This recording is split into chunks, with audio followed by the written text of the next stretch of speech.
Welcome to episode 3 of Hot Dialogue. Of course, HOT acronym honest, open, transparent dialogue. Virtual Zoom podcast, just getting it in about being open, honest, and transparent. Encouraging real talk. We brought this. If you're unaware, if you're unfamiliar with the program, we came together just out of the social climate stemming from this spring and this summer going around the world, and what was going on here in the nation, and make these connections, and obviously having exhibiting a level of concern to try to show people, let's get together and just start talking about how people really truly feel. I've mentioned this many times before. It's problem solving 101. It's the first step about just opening up dialogue and seeing what's really going on in your mind and within your heart. That's going to make people more aware of the situation. That's going to raise the education, and only good things can come out of that. So that's the nature of the program. I'm Your Highness, owner of Stop and Media Productions, co-owner, executive chef, Veg Vegan Kitchen, based right here in Tampa. Yes, I'll go. My name's Charles. I'm owner of Pharmacy Vegan Kitchen, also here in Tampa, and just happy to be a part of the program. I think we're doing some positive stuff. My name's Steve, and I'm the owner of Building Excellent Level Life. Actually, I play on my last name, BELL. And Building Excellent Level Life is about promoting excellence worldwide and enhancing life and building and developing humanity worldwide. So for me, my name's Matt. I'm a regional manager for a gym chain based out of the States, living in Toronto. We really just seek to help people maximize the potential in themselves. And I'd say that's pretty much it for me. I'll give it a go. Richard Sharp. Professionally, I am a digital marketer and a data analyst for a business-to-business consulting firm. Personally, I think my interest here is just to kind of push what Your Highness talked about, right? Opening dialogue and having really open and honest, transparent conversation about things that I think sometimes can be tough to discuss. And so, again, thankful to be here and looking forward to it. Adam Sharp. I'm an attorney for a multinational conglomerate, and I've always had a certain interest in social issues and social justice issues, so I'm excited to contribute. Right. So this particular episode was centering around the PC, that's the politically correctness culture, and this actually was an idea that Richard brought forth in a meeting, that getting out here and putting our program out here and start to, lack of a better term, put our brand out just to let people know what we're really about and what we're trying to accomplish. It's about having, like the acronym said, honest, open, transparent dialogue. So to have a particular episode in the program to talk about how the lack of this, because obviously that's why we're getting together, because we see that it's not enough of it in our opinions, that the lack of this could contribute in society in a very negative way, or let's examine, is it a positive thing? You know what I'm saying? What are the ramifications of that in the whole spectrum of everything when you're dealing with people feeling oppressed or feeling shorted or feeling better than others, and so on. You know what I'm saying? So just examining that whole culture and lifestyle that some people feel that they can't really speak how they truly want to speak because they're in fear of certain things most of the time, social status, scrutiny, and so on. So this is the center topic around this particular discussion, just opening up and really being real about how you feel. So and going into that. So I did definitely develop a question, and just to kind of pop the discussion off, or if any one of y'all that's kind of see anything, any entry point, definitely feel free to go in if you would like to, but I myself, just the question I posed, I would like to pose to the group just to initialize the conversation. Let's see here. To what degree does the fact that we weren't educated on how to efficiently convey our thoughts and express our feelings contribute to the overall custom of PC jargon and inauthentic behavior? Now, I know that's going off from the, some people may think, okay, that's an opinion about, we weren't properly educated, but I think that our presence on this call is a evidence that to a degree that we weren't, and then looking around the society and then having so many personalized conversations where people always say something different in private and then they go in public for the most part and say something different, that I see that they're afraid to do it. So they don't really know how to do it. So that coming off of that premise. So once again, to what degree does the fact that we weren't educated on how to efficiently convey our thoughts and express our feelings, what degree does that contribute to the overall custom of this PC jargon and inauthentic behavior? I just have a clarifying question, Your Highness. When you say we, what particular group are you talking about? Yeah, my bad too. I know, Charles, you actually brought that up in the thing. When I say we, I mean just the general public of society, no particular ethnic background or demographic, just society as a whole. Got it. I'll take the first. Go ahead, Matt. No, I was just going to say, and specifically, I think we're talking about the American society, the United States. Yeah. Yes. But I think I can take the initial stab at this. So obviously, in some of our previous conversations, we've kind of touched on political correctness, specifically hyper political correctness, as like a negative thing, right? Like it's a stifling thing, and it's something we've labeled problematic to a degree. However, I want to flag the real world importance of sensitivity as well, and I think this is a good maybe entry point into answering your question. When we aren't careful about the words that we choose, something that might be very, very small and inconsequential to us, right? Or that we haven't even considered, could affect someone who hears, right, this thing that you've said. And we don't know what that's going to do to this person, like long term, right? Let's say you were to make something, a comment that it's maybe ambiguous, but it has a possibility of insinuating something about a person's culture, right? And the risk there is that person may start to like question their ability to like fit in your organization or fit in your friend group, and now they're going to start like always double checking every little thing and maybe develop like a certain degree of a paranoia. Like for instance, let's say it's a Jewish person, and the comment that was made could be misconstrued as anti-Semitic or whatever. That person might be asking themselves, like, is this group like ready for a Jewish person? Or if they knew that I was Jewish, right, would they like still want me to be here, and like, would I still be valued or something like that? And so, there is some value in us like avoiding that situation, right? Because if you have a team member, family member, friend, person in your community, and you want them to be there, you obviously don't want them like stewing in their own uncertainty about their place and how they're going to be perceived and how if they're welcome. Because then like right now, then their behavior, it's like a snowball, right? Could like change, and maybe they start to harbor feelings about other people and whatever it may be. So like there's real like negative outcomes when we can hurt someone else's like feeling of safety in a group. And I think that's where this whole thing of hyper political correctness comes from, is that we've tried to take rules and like make it really clear how to not hurt people, but those rules are just obviously not working, and they're potentially like hurting us as well. And what we need instead is a different strategy than just like solid hard rules that maybe don't flex the right way. Okay. We had Matt, I think you next. I thought I saw your hand. Yeah. What I'd say, kind of parlaying through that, is, I think that we have become increasingly more and more sensitive to many things.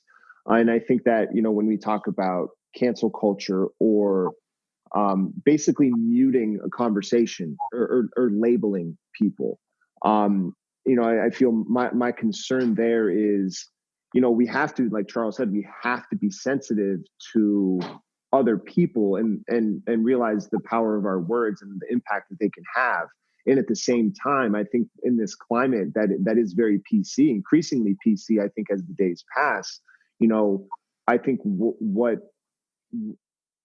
we're going, I think we're going astray in the sense that we can't have a dialogue to ever open someone's eyes. If we can't kind of shoot from the hip, so to speak, in a safe sense where we can have someone respond to us versus label us racist or anti-Semitic. I think personally, I think we're causing great harm to dialogue and conversation, because I think that's how we do evolve our opinions, is we share them with other people, and other people have a perspective.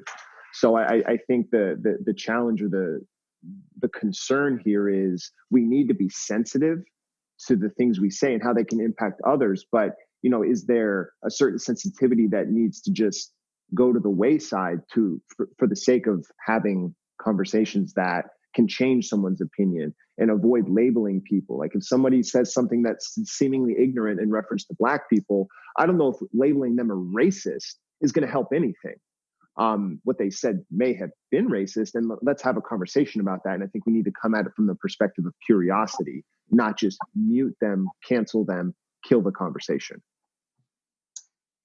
And I just have a comment building off of what Matt said. I think a byproduct of that situation, when you don't allow for conversation, is it's silence, right? In other situations where maybe you hear something or something like that, there's like this kind of like underbelly of like fear to open up about these situations, and the byproduct comes when I think people have a likelihood to hunker down in their own thoughts, right? So it's like the opposite direction of what you intend to get through conversation, in that you're kind of like stuck in this place, and you yourself can hunker down in those thoughts, but also those individuals, they never get the opportunity to understand why that might have been sensitive in the first place. So I agree, right? The antidote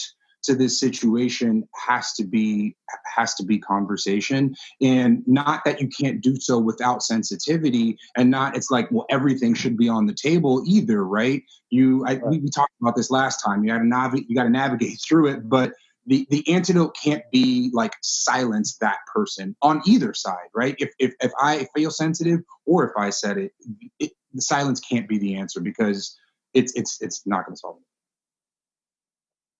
It's kind of, oh, that's right. Go ahead, Steve. You haven't gone yet, buddy. Go ahead. Breaking the rules here. Excuse me. No, just a note. When we're dealing with the sensitivity aspect of it, it got me to thinking along the lines of the mind state and emotional mind state. And I looked at it from the standpoint of dealing with someone who's in deep grief or deep anger. Like say, for instance, grief. The person that they're grieving over, if person A passed, person B is grieving over person A. Person C knows both parties, A and B, and person C, they may have had an issue with person A, right? But now B is in deep grief right now. There's a certain part of the conversation about person A that C should not have with B right now, because B is in deep grief. They're in deep grief right now. So it's a matter of when you're talking about sensitivity, where are people in that? And then a lot of that hyper cancel culture comes from people being in that very high level of emotional state, and it's an emotional reaction as opposed to one of being intelligent and one being even sober. So that's something to take into consideration in the range. It's not a justification for canceling, but it's about being wise and developing strategies as opposed to approaching a particular subject. Because again, even with grief or anger, if someone's in a state of high level of anger, it's like, yeah, you step in on these particular subjects, And that emotion is going to click quick, without rationale. And so it doesn't, is it good to cancel? No, but at the same time, doesn't change the reason that the cancel happened.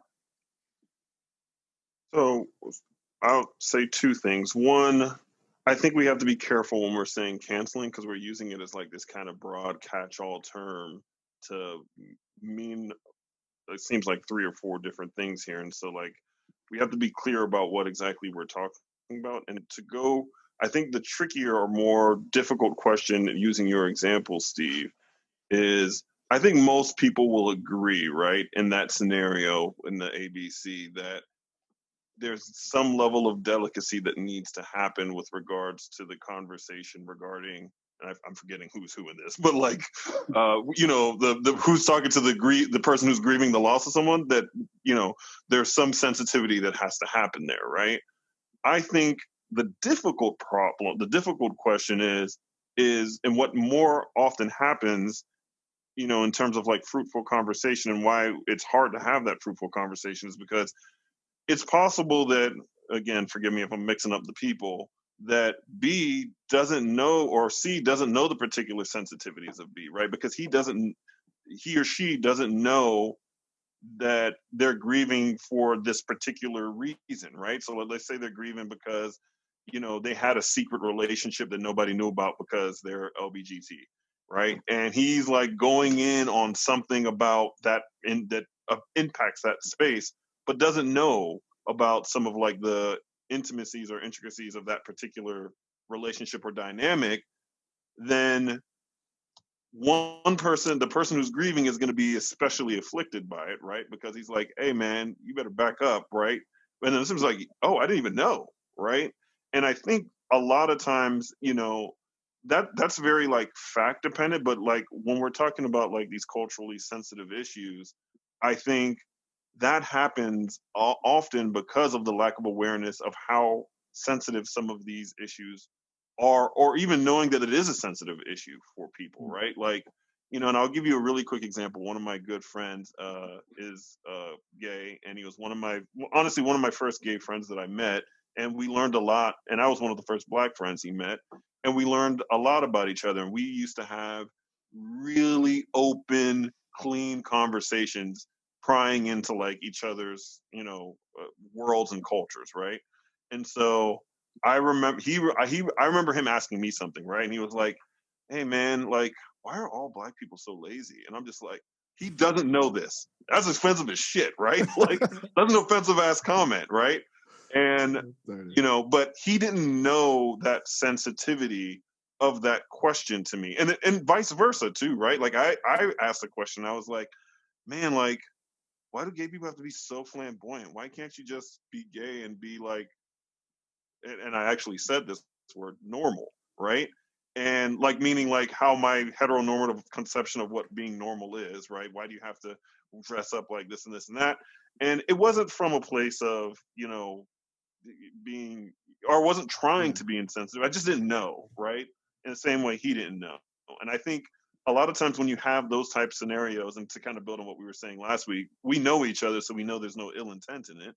But when you don't have that familiarity with somebody, and those kind of things get shot across the bow, like if I met a random guy on the street and he was like, "Yo, why are all Black people so lazy?" I'd be like, "Yo, these are fighting words right now, right? Like you're heated by this, right? That's a super offensive comment." And so I think that's where the interesting conversation is with regards to like moving things forward when it comes to some of these culturally sensitive topics. It's hard. Well, I mean, I feel that it comes from, I think it has to be a certain level of maturity to have certain conversations too. I know when I was like, for instance, I was a child or adolescence, like, there's some shit you say to me then, we just ready to do something, you know what I'm saying? Like, rather than now, if I hear something, I'm like, I'm grown now, your mind matures, you kind of get a feel of what's going on in society and how people are hurt or mad or whatever, you know what I'm saying? So it don't affect me like that anymore. So I think maturity is one thing, and it's just being aware. There are a lot of people always on the defensive. And the reason why, from my experience, because they always feel like they're, at least in their own mind, feel like they're being attacked. You know what I'm saying? So you have conversation with people, you might not even mean something, but because their whole history is feel like they get tried and attacked, you say something, they ready, they defenses real quick on you, and they ready to just attack you in a verbal way, or it depends on how serious the comment was. It could even be in a physical way. So I'm just stressing that thing about maturity too. That it depends on the maturity of the people that to have the conversations. And I want to go around too, just to get y'all posts, because I know we're going into this conversation talking about this subject. How do you all feel, like, in your personal aspect about, like, do you feel that it is a problem right now? Like, just, I don't know, before we even kind of get too deep, that, people are kind of feel that they can't really say what they want to say, you know what I'm saying? And if you do feel that, what are the contributing factors to you personally on, like, that condition or that state of how people move it? With Charles. Yeah, so there is a real And then risk Matt. in people not being able to ask uncomfortable questions, or to be open and like just speak freely. And again, this doesn't like just give anybody just a blank check to say something really insensitive or silly, or hurtful or whatever. But this kind of piggybacks off of something Richard said. But when people can't share with you and have back and forth, the only other option then, by definition, is that they're having the conversation with themselves. We joke about the meme of having the argument in the shower with the shampoo bottles, and you always win that argument. The shampoo bottles never give you a good retort. And so Until the suds get in your eyes. It depends on your the brand of suds are shampoo. undefeated, but then you're just even more angry, so it doesn't help. I'm sorry. No, but and so people just are simmering on their basically this information deficit, and it just reinforces more what these problematic maybe thoughts or archetypes are than what it would have been if they could have spoken more freely. And we got Matt. We my got Matt. We bad. got bad. Yeah, we got you. I can't see you. Sorry, Matt. No, it's all good. I think that, I think to answer your question, Your Highness, I'm a person, I don't know, from a young age, I have an opinion on something. My opinion matters. I'm going to share it. And don't get me wrong, I ruffle feathers. And, I think it's through having dialogue that I adjust and I evolve. And I think that part of the challenge with where we are now in society is that, there is no space for dialogue anymore. If I was, if I was to be open and honest about something, if I can't hear what someone has to say and understand why they're saying it, I'm not evolving. So, I think it does us great harm to not have an open dialogue. And I think that, but how do you govern that, right? Like Charles said, that doesn't give you license to say anything.